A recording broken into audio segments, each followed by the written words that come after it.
What's going on, guys? What is going on? It's your boy Big B, and this is Wrestling Forever, and I'm here doing the review on tonight's Raw episode.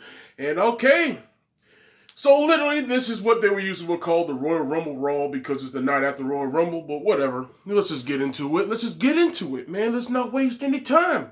I mean, we got some pretty good stuff. I mean, we started off the night, of course, with the cliche, open up the night with a promo thing, and of course it was Drew McIntyre who was came out with his sword, came out with his little kilt, came out there with all the hype and happiness in the world. He gave props to Bianca Belair, called her the future of the women's division, which was cool. Talked about how he beat he was literally just trying to play off the whole Royal Rumble, saying the Royal Rumble was a magnificent pay-per-view. I mean, literally, I don't know if it wasn't for that terrible damn ending for the Royal Rumble match between Kevin Owens and Roman Reigns with that stupid freaking handcuffs that ruined the whole damn thing. That match would have been one of the absolute best, period. But you know what? At the end of the damn day, I would still watch that match. I just practically would just skip through the last part of the match. But anyway, all in all, he just gave all the praise about what happened tonight. He also talked about, and then he was going to talk about Edge, about him winning the Royal Rumble. Then Edge, of course, because he was about to talk about Edge. Edge did, of course, the cliche, I gotta come out, because I know he about to reference me angle. And he came out, but he, at the same time, even though Drew McIntyre gave him all this praise about, man, you always had my back, you always looked out for me and everything else, and I was so happy. Edge was actually puzzled. He's like, bro, why in the world are you sitting here? He goes, dog, I just won the Royal Rumble. I just won the Royal Rumble, man. And you just won it last year, so you know. Right now, I have a guaranteed ticket to go to WrestleMania and challenge whichever world champion I choose. Why are you sitting here giving me all these compliments? The main thing you should have did was Claymore kicked the hell out of me as soon as I walked through those ropes. I'm a legitimate threat to your title now. I love that. He was like, and everything else when Drew was like, that's what an ultimate opportunist does. It's not what I do. But all in all, it was funny. And of course, Sheamus came out and he was defending Drew McIntyre, saying that Edge, how dare he question the man that carried the entire business through uncharted territories, how he said, or uncharted waters throughout last year and everything else like that. But literally all this led to was Edge letting him know, because he literally told Edge and Drew told Edge, he was like, either you just say it and as you're going to challenge me for the title, or I'll make the decision for you. But literally, Edge is always a true smart babyface / heel, whichever version he is at any time and period of time he needs to be. I will make the decision when I am ready. And trust me, you'll know when I make that decision. The true way you should be doing it when you actually win the Royal Rumble. And literally, all in all, he literally was telling Drew, you should watch out for Sheamus. Literally telling him, hey, you got some serious threat right here and everything else like that. And Drew was looking at him, and Sheamus was trying to defend himself and all blah, blah, blah. But Edge left. He already said what he had to say. When I make my decision, you'll know. But then, of course, Sheamus, get out of the booth, this bro kicks the holy hell out of Drew. And then I was saying, like, of course, my prediction finally comes true. But of course, it doesn't come true in the time when it should have came true. It comes true after the major glitch that should have never happened concludes, and now they want to throw Sheamus into it. It's like, are you serious? You freaking kidding me?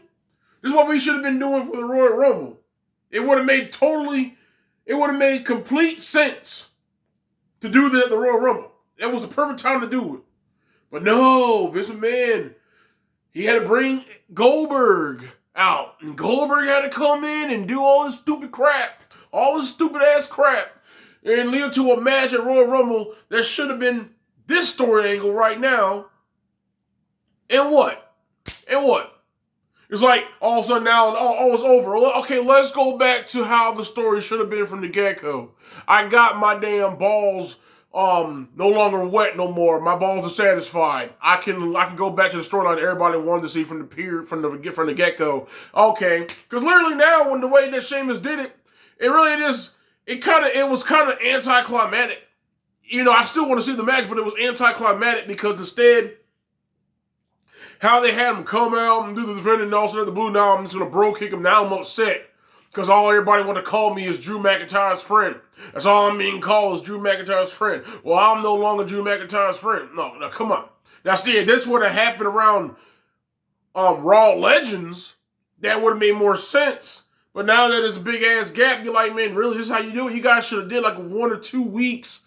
You guys already said that you guys ain't really doing a limited championship around the end of the month of February. So you had enough time to do at least 1 or 2 episodes to lead to Sheamus doing the bro kick on Drew McIntyre. But instead, you just rushed it. But I mean, whatever. At least we're back on track with Sheamus going for the title. Because you know that's what's going to happen. It's going to be the title, him and Drew for the WWE Championship. Probably most likely Elimination Chamber. All right. At least we're back on track. But at the same time, could have did this from the damn get-go instead of wasting our time on Goldberg. It didn't even need to be in the subject in any matter whatsoever. My bad.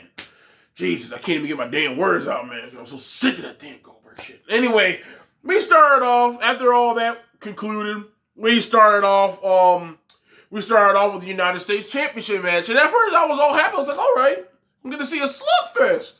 It's like, all right, you're going to see Bobby Lashley played off what happened from last night on the Royal Rumble, how he got eliminated from 4 people. You can tell that he was pissed, and I like that because at the end of the day, to me, no matter if you win or lose, at the same time, you're all competitors, you're superstars.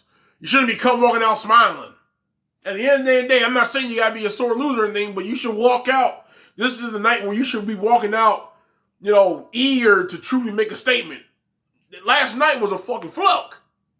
I'm ready to win. And Bobby Lashley played it all perfectly. He was ticked off. You could tell he wasn't happy, and I like that. And, of course, Riddle came out, but Riddle was happy. But I guess it plays off of Riddle because Riddle's always damn happy.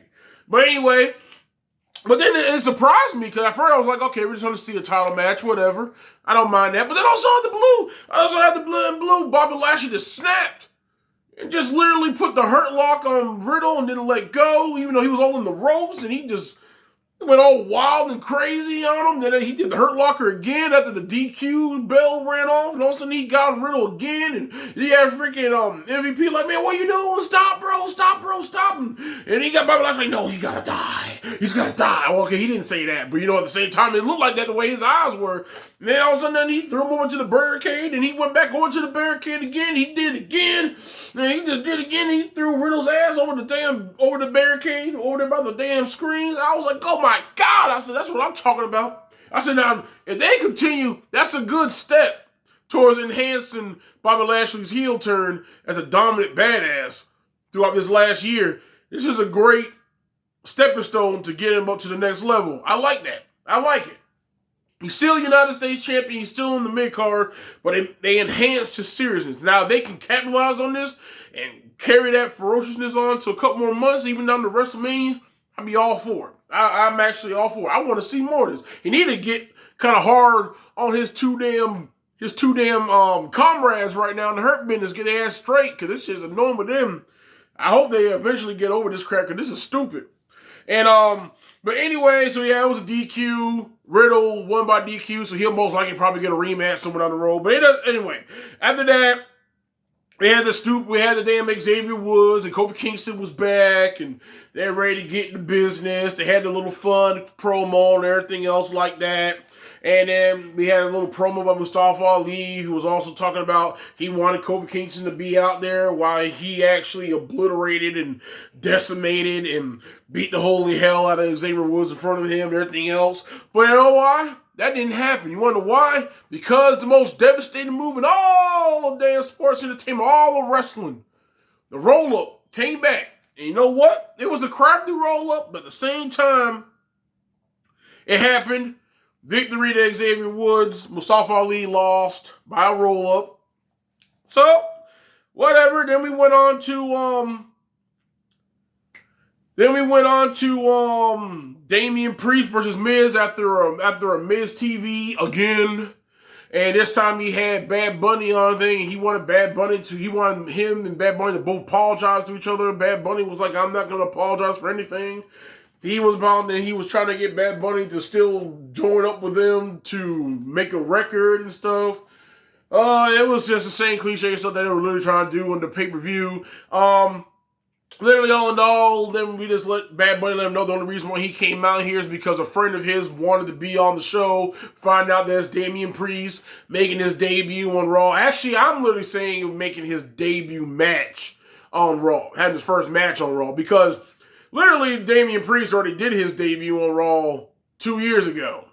I'll say more like a return. Because he was on like 2 or 3 different episodes of WWE Raw during the Survivor Series 2019 angle story when NXT was added to the storyline.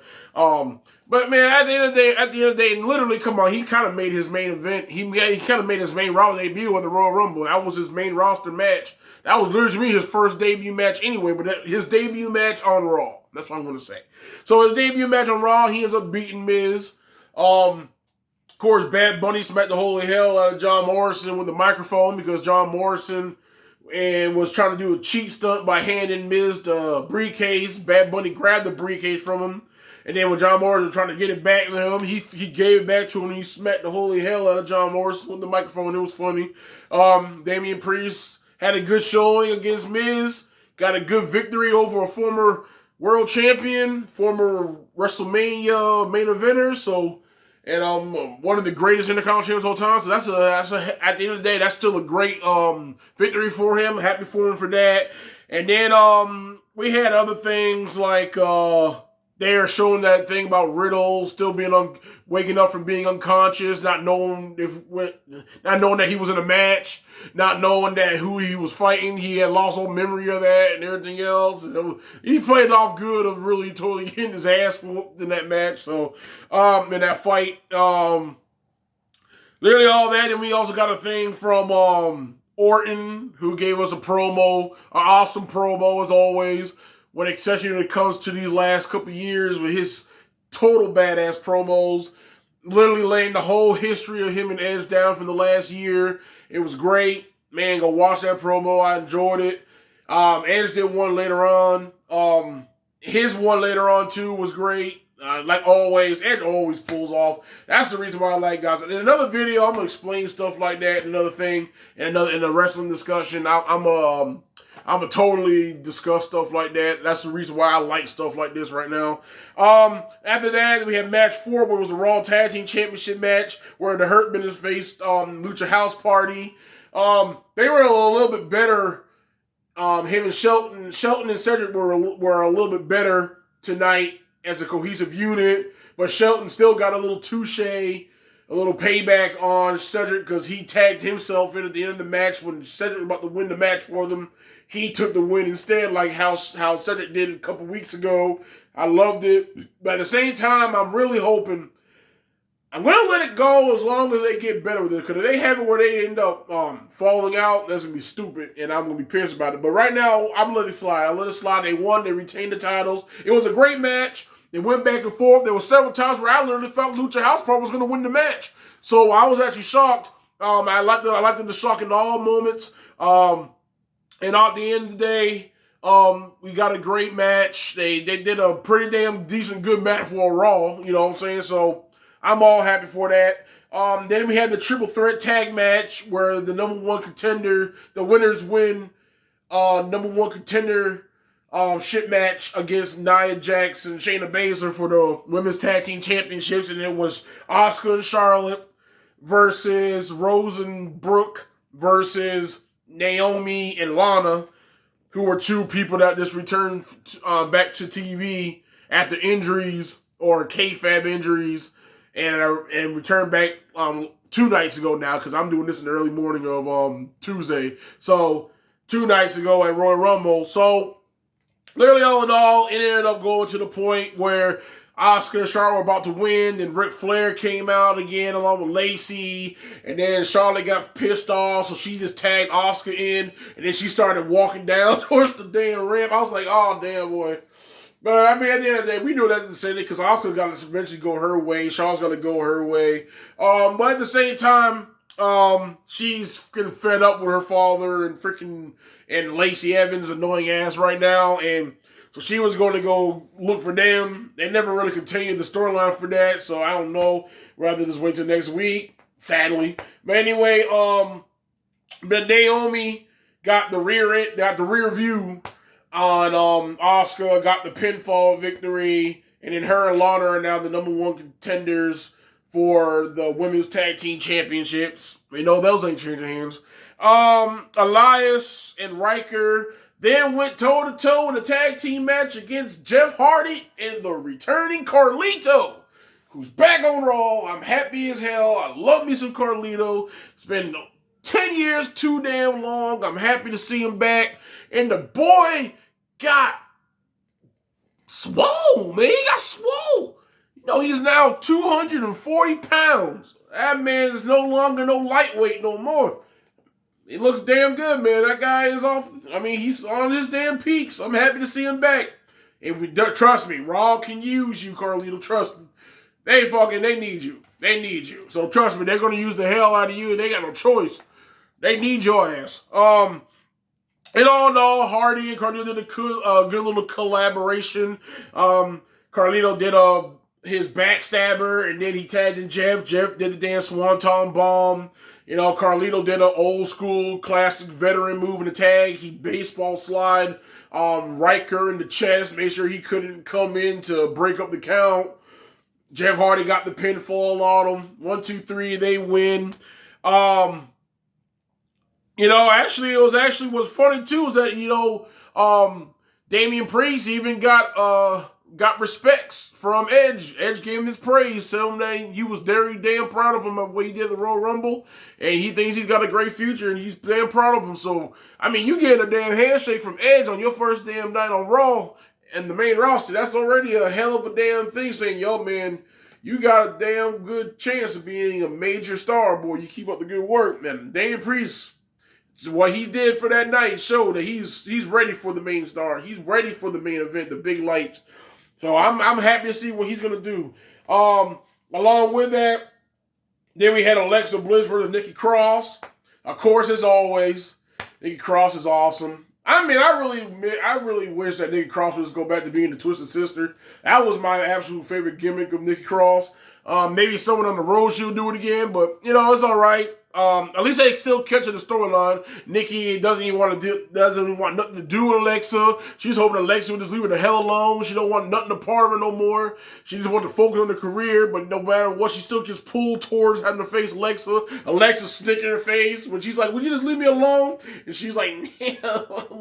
But her whole, she's just making this gimmick. Alexa's making this gimmick better each week. Now that she's in the match, she's adding all this cool stuff like psychology by consistently switching different versions of herself throughout the years.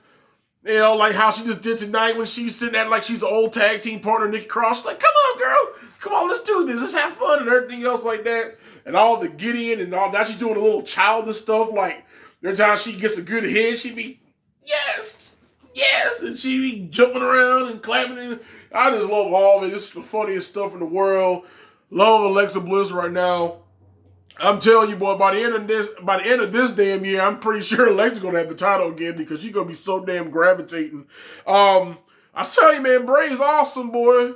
Obviously he knew that Alexa Bliss would be a hell of a great addition to his new family, and he is not lying. And Alexa has shown that she has so much more to give for the business than what they really thought that she had. So happy for all this. And yes, Alexa Bliss, she changed up the Sister Abigail. She turned into that similar DDT that Velveteen Dream does with the wrap around the thing and doing the quick snap DDT. But it looks so cool the way she does it because she puts such great mystique with it, man, with her little smile and everything else. It's just so great. But anyway, it's cool that she got her own version of the Sister Abigail now.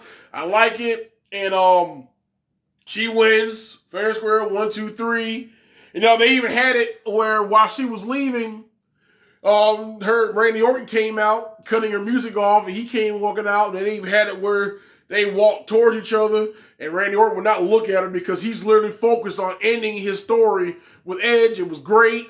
And then, Alexa walks off, still eyeing the hell out of Randy Orton. Randy was going to the ring. I knew somehow, some way she was gonna get some payback. But we ended up going into the Edge and Randy Orton match for the main event. And boy, because Ed said that he's still, no matter what, he's split between two different emotions right now. Because on one side he's ecstatic because he came back from a career-ending injury. He won the Royal Rumble at entry number 1 from bell to bell. He's going to WrestleMania. And he's definitely going to go there and get the title back. Well, he should be confident. I mean, I would. I ain't going to go on if I did. But on the other side, he still got that black cloud hanging over his head because he still hasn't got retribution for what Randy Orton did to him and his family throughout last year. So he has to put this match to an end. He has to wipe this slate clean, get this cloud from over his head, and give his family some fresh air and liberate his family from the darkness of Randy Orton.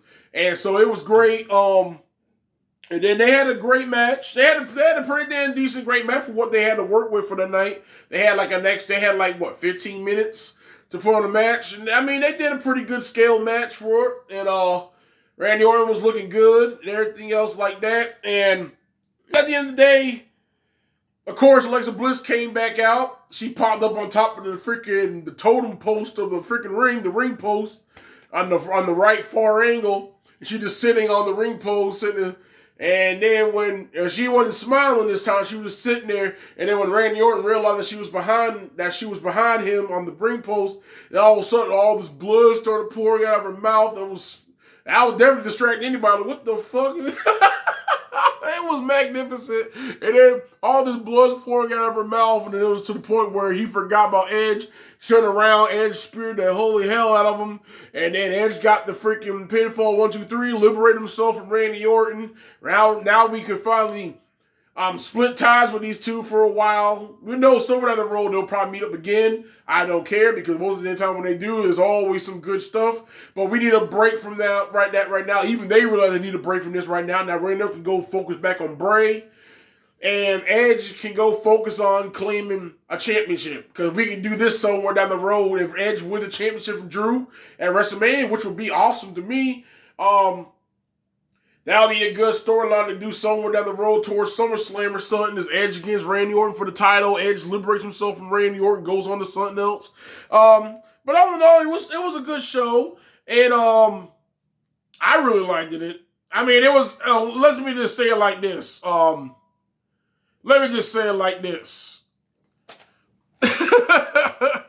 It was a far better show. If you watched last week's Raw to this week's Raw, it was a far better show than what it was last week.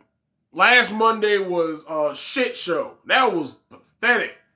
Outside of Alexa Bliss and Randy Orton and Edge's promo last week, everything else was absolute crap. Did not like it. They didn't like any of it, really. All of it was just terrible. Everything was out of place. This week, it was good. It was actually pretty decent. They kept all the consistent storylines. They're staying consistent. They're trying to build intensity to certain characters like Bobby Lashley. We're getting the intrigue of Carlito, and I'm actually intrigued to see where he's going to go. Damien Priest is going to be starting a rivalry most likely with Miz and Morrison. At least we now know that when Keith Lee does come back, he's going to have a confrontation with Sheamus again because now he was right. They added some good emotion towards Drew McIntyre to make the storyline right now more serious. Because how tear-broken he is, that person that he knew for 20 years as a brother who could have just came out and said he wanted a damn title match and just got a title match. But I understand why Sheamus did, because when he was doing that, people like Goldberg came out and cut in front of him. But, now that Sheamus in storyline has to go and say, oh, he's no longer my brother and everything else like that, it's all cool. And I mean, these are the best storylines. I mean, these guys are so close. They can make this match, they can make this storyline so good going into the Elimination Chamber. I think they could have did this for about 2 months straight with a Royal Rumble and Elimination Chamber. It was bullcrap of how they had it where they had to add Goldberg. But you know what? What's done is done. And this will be a good storyline going in leading towards WrestleMania for whoever Drew's going to face at WrestleMania. I'm happy for it because I can't wait to see it. I know these guys are going to kill it because they've been wanting to do this for a long time. And so at the same time, I don't know about Christian or not. I don't know if he's going to be coming back or not. I don't know if that was just a one-time thing. But, there's plenty of time. There's plenty of freaking time. And you don't really want to bring too many people back at the same time. It kind of anticlimates a lot of stuff. And some things that should be big are not as big because too many people are showing up at once. So, if they do some more stuff with Christian later on in a couple weeks, that'll be cool. But, I understand that disqualification a lot of people probably didn't like, but at the same time, I liked it. Because we need to see an amp up on Bobby Lashley's intensity because it was starting to get a little stale because he was getting stuck around all this mayhem between Cedric and Shelton and they ain't getting stuff right. And then, that Royal Rumble, that WrestleMania ticket failure is perfect to launch him up because now he knows I got to amp my stuff up now. Enough for Cedric and Shelton stupid crap. If they don't want to focus and do stuff right, I'm just gonna do it my damn self. He came out there, he made a statement. He knows he's gonna have to face Riddle again, but right now, this time, it was making a statement of look, I'm sick of this crap. I'm tired of you people not taking me serious. I liked it. I liked the way they did it. I want to see more of it. I'm intrigued with the Kofi, Kingston, and Ali. I'm wondering, and most likely they're going to fight each other at Elimination Chamber, most likely. Or they might be a part of the Elimination Chamber match. If they have an Elimination Chamber match, they probably won't. If they do, it's probably for the women's tag titles or something. But, I'm pretty sure they'll probably have a match at Elimination Chamber somewhere down the line, somewhere. Or maybe they might lead it to WrestleMania. I don't know. I'm just all full of wonders because, WrestleMania time, they do start to get on the track around WrestleMania time. Like I said, but at the end of the damn day, it was a hiccup. With that stupid crap they did with Goldberg, I think they kind of slowed it out, but they can pick up the intensity and everything else. And like good news, at least we now know that Keith Lee's in quarantine with Mia Yim. We don't know if he got the COVID or not, but he's going to do the whole 14-day thing and make sure that he doesn't have it. So at least we know where he is. So the missing report is over for that. But the missing report is still out. It's still out for the damn Lights of the Lone Wolf on SmackDown. Like, anybody seen them? How the hell you out for like 3 weeks and next thing you know you pop up and you ain't there no more? It's like, that was just weird as hell. At least they could have killed the team or something. I don't know. Anyway, I'm not gonna try to over drag because I'm getting up close to 30 minutes. So at the same time, I give this show a 4. Definitely, I'll give it about a 4.5. I'll give it a 4.5 out of charity this time. Literally, all in all, let me know what you guys thought down in the comment section. What you guys like the most. Did you guys really enjoy Alexa this week? At the same time, if you're new, subscribe, join the family. Trust me, there's plenty of room. We need more room filled up in here. We need more rooms. Hit the thumbs up. Share this around with anybody you possibly can that loves wrestling. All the more the merrier. At the same time, hit the bell for future videos like this. And as always, my friends, wrestling's forever. Be safe. One love.